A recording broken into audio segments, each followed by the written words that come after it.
Welcome to middle education. जिस video को बेसब्री से इंतजार था मेरे प्यारे बच्चों का, बार बार एक ही मैसेज आ रहा था कि please middle education class 9th का इंग्लिश का प्रोवाइड कराइए ताकि एग्जाम में हम टॉप कर सकें, एग्जाम में तबाही मचा सकें। भाई साहब बहुत सारे कमेंट आ रहे थे। मैं सच बताऊं तो इंग्लिश का वीडियो बनाने का मेरा कोई इरादा नहीं था, लेकिन कमेंट को देखते हुए मुझे पिघलना पड़ा एंड फाइनली आपके लिए वीडियोस बनानी पड़ी।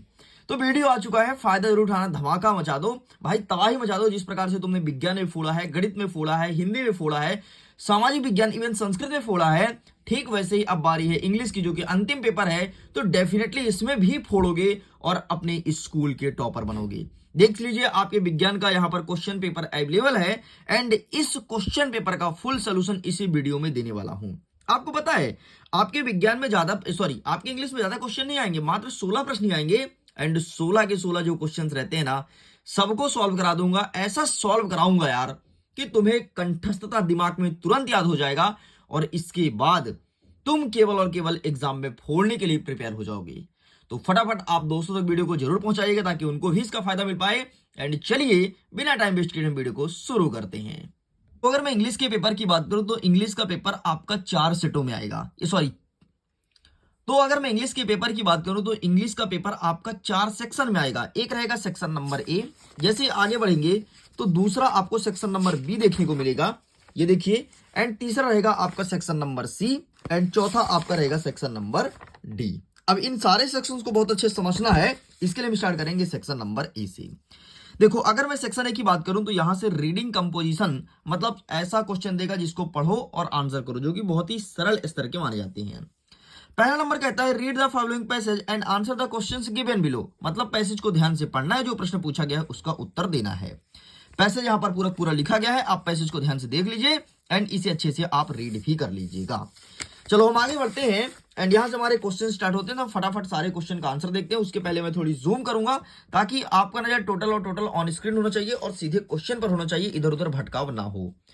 हमारा पहला नंबर कहता है एन अनहेल्दी मेन इट, मतलब अनहेल्दी का मतलब क्या होगा, तो यहां पर आपको लिखना है निगेटिव इनस्टेट, अर्थात option number D is correct answer. आगे देखते हैं जो हमारा सेकंड क्वेश्चन कहता है, क्वेश्चन देख लीजिए, ठीक है। तो इसका सही आंसर आपको लगाना है ऑप्शन नंबर, यहां पर हो जाएगा ऑप्शन नंबर सी, मतलब environmental condition is correct answer, ये आपका सही उत्तर हो जाएगा।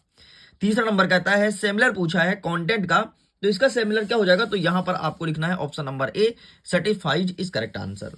हमारा चौथा नंबर कहता है पॉजिटिव हेल्थ नीड, तो इसका सही आंसर आपको क्या लिखना है, हार्मोनस इंस्ट्रक्शंस, ये आपका सही उत्तर हो जाएगा। हमारा नेक्स्ट कह रहा है according to the definitions very few people in the world enjoy, तो इसका सही आंसर आपको सिंपल से लगाना है option number A positive health is correct answer, ये आपका सही उत्तर हो जाएगा। इस प्रकार से होता है कंप्लीट। हमारा प्रश्न क्रमांक 2 कह रहा है कि फिर से आपको पैसेज को पढ़ना है और जो प्रश्न पूछा उसका आंसर देना है। ये प्रश्न भी आपके 5 नंबर का रहने वाला है। पैसेज को ध्यान से देख लीजिए एंड पहला नंबर कह रहा है कि where does the observatory stand on, तो इसका सही आंसर आपको लगाना है option number C the mountain is correct answer. Second number कह रहा है which world does not describe the observatory, तो इसका सही आंसर आपको लगाना है option number C is correct answer. Next आपका थर्ड नंबर क्या कह रहा है, आपसे वर्ब पूछा गया है, ठीक है, असिस्टेंट, इस वर्ड का वर्ब क्या होगा, तो यहां पर आपको लिखना है ऑप्शन नंबर आपका हो जाएगा डी इज करेक्ट आंसर। आगे देखते हैं आपसे नाउन पूछा है सर्कुलर का, सर्कुलर वर्ड का नाउन पूछा है, तो यहां पर आपका सर्कल हो जाएगा, अर्थात यहां पर लगाना है आपको ऑप्शन नंबर बी। आपका कह रहा है one who the chief observator of the observatory, तो इसका सही आंसर आपको लगाना है option number B is correct answer, thirty. Okay, इस प्रकार से आपका ये होता है कंप्लीट। आगे बढ़ते हैं, अब आता है section number B. Section number B में हमेशा राइटिंग स्किल से संबंधित क्वेश्चन देखने को मिलता है। प्रश्न क्रमांक 3 कह रहा है read the passage carefully and make note on it with a suitable title, मतलब पैसेज को पूरा ध्यान से पढ़ना है, फिर जो इसमें नोट पूछा गया है, नोट और टाइटल लिखना है। अब मन में प्रश्न उठेगा कि नोट क्या होता है। देखो पूरा पैसेज पढ़ने के बाद जिस वर्ड का उल्लेख सबसे ज्यादा बार हो या जिसके बारे में लिखा हो वो उसका टाइटल कहलाता है। एंड नोट कैसे लिखना है, सिंपल सा पैसेज को पढ़ो, जो तुमको सही समझ में आए कि यार इस टॉपिक के बारे में मेंशन है, ये लिखना चाहिए, वो आप नोट में लिख दो, आपको पूरे नंबर मिलेंगे। मतलब मुख्यतः आपके जो शिक्षक जो कॉपी चेक करते हैं वो हमेशा टाइटल देखते हैं, अगर तुम्हारा टाइटल सही है मतलब तुमने आंसर सही लिखा है और इसके लिए तुम्हें मिलता है 4 नंबर। तो आओ देखते हैं कि इसका सही आंसर आपको क्या लिखना है। ये रहा है आपके सामने सेक्शन नंबर बी के प्रश्न क्रमांक 3 का उत्तर यहाँ पर नोट लिखा गया है एंड पूरा पूरा यहाँ पर टाइटल लिखा गया है। ठीक है, तो आप इसका फोटो क्लिक कर सकते हैं। आगे बढ़ते हैं, हमारा प्रश्न क्रमांक 4 कह रहा है कि यू आर यमी, तुम्हारा नाम यमी गौतम है, तुम स्टडी करते हो गवर्नमेंट हायर सेकेंडरी स्कूल अंबाहा में। तुम्हें प्रिंसिपल साहब को एक पत्र लिखना है छुट्टी के लिए, 10 दिन की छुट्टी लेना है क्योंकि तुम अपने भाई के शादी में जा रहे हो। ये प्रश्न पूछा गया है।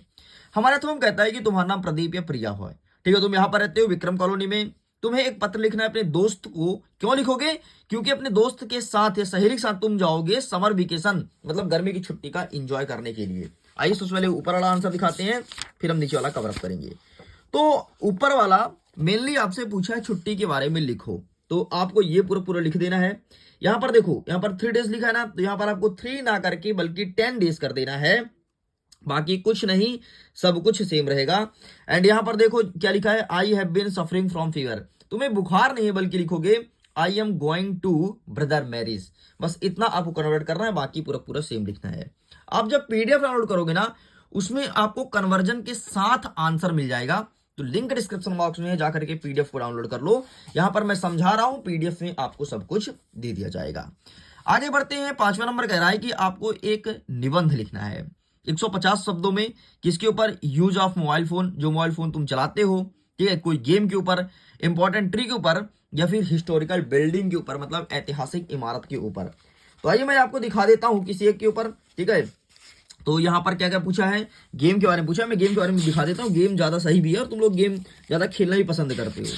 ठीक, तो मैं आपको गेम के ऊपर दिखा देता हूँ और आप बढ़िया वही लिख करके चले आना। तो ये रहा आपके सामने गेम के ऊपर, टेक अ स्क्रीनशॉट। ठीक है, एंड ये सॉरी ये नहीं है, हिस्टोरिकल प्लेस के ऊपर है, तो आप इसका फोटो क्लिक कर लो। बाकी गेम और हिस्टोरिकल प्लेस दोनों दे दिया हूँ, जो ठीक लगे वो एग्जाम में लिख दीजिएगा। आगे बढ़ते हैं, अब आपको एक चित्र दिया गया है। ठीक है, चित्र में देख लो, यहाँ पर एक टीचर है और कुछ बच्चे हैं जो कि क्लासरूम में पढ़ रहे हैं। ठीक है, इसके बारे में आपको पैराग्राफ लिखना है। बहुत ही अच्छा इमेज दिया गया है एंड ये पूछा है education for girl, girl education के बारे में दिया गया है, तो पूरा पूरा आप इसका स्क्रीनशॉट ले लो।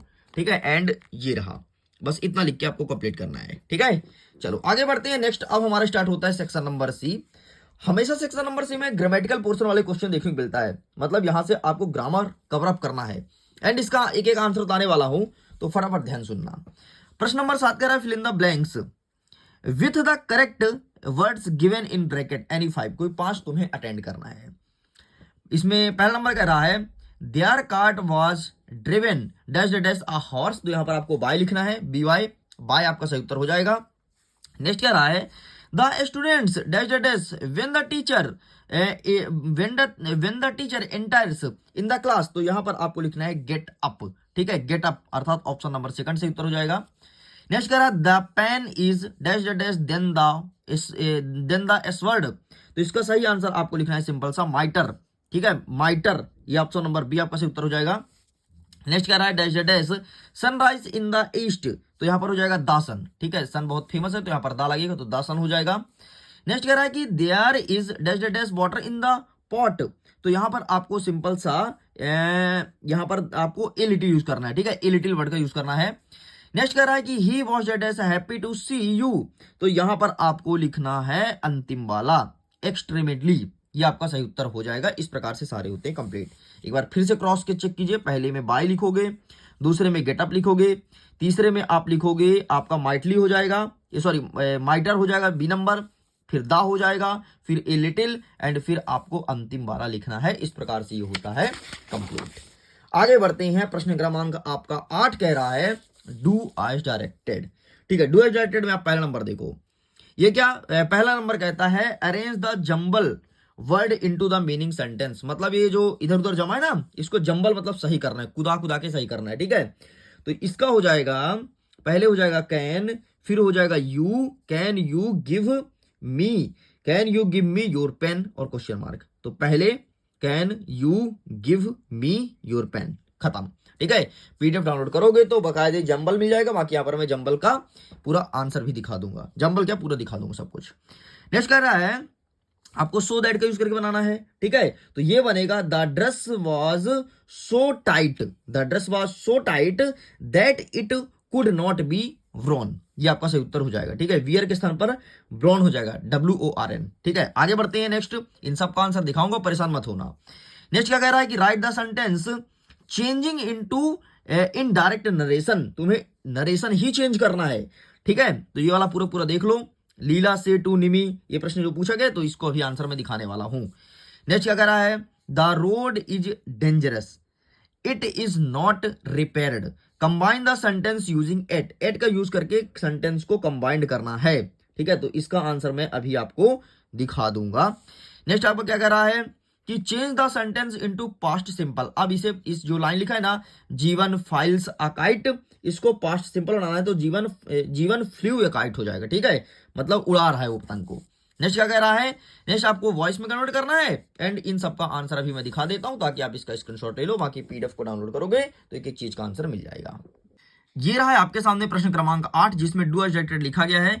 आप स्क्रीनशॉट ले सकते हो। ये रहा पहले का, यहाँ पे दूसरा, तीसरा, चौथा, पांचवा, छठवां, सारे का आंसर दिया गया है, तो प्लीज टेक अ स्क्रीनशॉट। आगे बढ़ते हैं। अब हमारा सेक्शन नंबर डी कह रहा है टेक्स्ट बुक। प्रश्न क्रमांक 9 कह रहा है बिस the correct options of the following question, मतलब अब आपको प्रश्न का सही उत्तर देना है। हमारा पहला नंबर कहता है where was the royal music academy, royal music academy कहाँ था, तो इसका सही आंसर लगाएंगे option number D, London.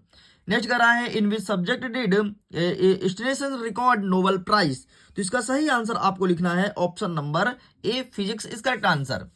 Next आपसे कहता है कि what did the grandmother give a Kezia when she was sobbing, तो इसका सही आंसर आपको लिखना है ऑप्शन नंबर ए, क्लेन हॉर्न की इज करेक्ट आंसर। नेक्स्ट चौथा नंबर कहता है the poem which was written by William Winter Yeats is, तो इसका सही आंसर लिखना है आपका the lake isle of Innisfree is correct answer, अर्थात ऑप्शन नंबर डी। तो पहले का आपका हो जाएगा डी नंबर लंदन, दूसरे का फिजिक्स, तीसरे का आपका हो जाएगा सिंपल सा ऑप्शन नंबर ए, एंड चौथे को हो जाएगा आपका ऑप्शन नंबर डी। इस प्रकार से होता है कंप्लीट। सारे क्वेश्चन को अच्छे से रट लेना क्योंकि आपके एग्जाम में डेफिनेटली यहीं से क्वेश्चन देखने को मिलेगा, इससे इसके बाहर से कोई भी क्वेश्चन नहीं जाएगा। प्रश्न क्रमांक 10 कह रहा है कि अगेन आपको एक पैसेज पढ़ना है और प्रश्न का उत्तर देना है। पैसेज को पढ़ लेना, सीधे हम आंसर बताते हैं। पहला नंबर जो प्रश्न पूछा गया है इंप्रूविंग वाला, इसका सही आंसर लगाएंगे ऑप्शन नंबर डी, ठीक है। अब बराबर नेक्स्ट कहता है कि what was the new name, ठीक है, न्यू नेम पूछा गया है पुंगी का, तो इसका सही आंसर आपको लगाना है सहनाई। नेक्स्ट आपसे कहता है कि सहनाई बिफोर रॉयल्टी, तो इसका सही आंसर लगाएंगे आपको ऑप्शन नंबर डी, अबरबरी इस करेक्ट आंसर। इस प्रकार से होता है कंप्लीट। प्रश्न क्रमांक 10 का ही बी नंबर जो सेकंड नंबर पैसेज कहता है वो पैसेज फिर से कहता है कि पढ़ो और प्रश्न का उत्तर दो, तो आप पैसेज पढ़ लेना, फटाफट इसके आंसर बताते हैं। पहला नंबर कहते हैं जो पोएम लिखा गया है इसके राइटर का नाम क्या है, ठीक है, पोएट मतलब कवि का नाम क्या है, तो सुब्रमण्यम भारती, अर्थात option number 20 correct answer. Next कह रहा है कि what fell down from the self, तो इसका सही आंसर आपको लिखना है बुक्स, एंड जो सेमिलर वर्ड पूछा गया है सेल्फ का, तो इसका सही आंसर आपको सिंपल सा लगा देना है ऑप्शन नंबर ए, अलमीरा इस करेक्ट आंसर। इस प्रकार से होता है कंप्लीट। आगे बढ़ते हैं अंतिम की तरफ जिसमें प्रश्न क्रमांक 11 से लेकर के और 16 तक का प्रश्न दिया गया है, तो प्लीज आप इनको अच्छे से देख लो। प्रश्न क्रमांक 11, 12, 13, 14 एंड आगे बढ़ते हैं तो ये रहा 15, 16, ये सारे क्वेश्चन अवेलेबल है, एंड फटाफट हम इसका आंसर जल्दी जल्दी दिखा देते हैं कि क्या होगा इनका सही उत्तर। तो चलिए स्टूडेंट्स, हम सबसे पहले स्टार्ट करते हैं प्रश्न क्रमांक 11 से, एंड क्रमशः आगे बढ़ते बढ़ते सारे आंसर को कवर अप करेंगे। प्रश्न क्रमांक 11 का उत्तर, ये 11 का पहला हो गया, ये दूसरा है, ये तीसरा, चौथा, पांचवा, छठवा एंड सातवां, सारे प्रश्न का उत्तर अवेलेबल है। आगे बढ़ते हैं नेक्स्ट प्रश्न क्रमांक 12 की तरफ, एंड ये रहा पहले का, ये रहा दूसरे का, ये रहा तीसरे का, ठीक है। आगे बढ़ते हैं तो ये रहा प्रश्न क्रमांक 13 की तरफ, एंड ये रहा पहले का और दूसरे का, ठीक है, आंसर अवेलेबल है। ये रहा तीसरे का। नेक्स्ट कह रहे हैं तो 14 की तरफ, तो 14 का जो प्रश्न पूछा गया ये रहा आंसर पूरा पूरा। नेक्स्ट जो 15 नंबर का प्रश्न पूछा गया सेंट्रल आइडिया, तो ये रहा सेंट्रल आइडिया आपके सामने, एंड नेक्स्ट जो आपका 16 नंबर कहता तो ये रहा 16 नंबर का आंसर। इस प्रकार से सारे आंसर मैंने दिखा दिया और सब कुछ मैंने कंप्लीट कर दिया। वीडियो पसंद आया तो वीडियो को लाइक करिएगा, दोस्तों तक शेयर जरूर कीजिएगा, पीडीएफ को डाउनलोड कीजिए, लिंक डिस्क्रिप्शन बॉक्स में दिया गया है। मैं वीडियो को एंड करता हूं। थैंक्स फॉर वॉचिंग, खुश रहिए, पढ़ते रहिए, मुस्कुराते रहिए, बाय बाय।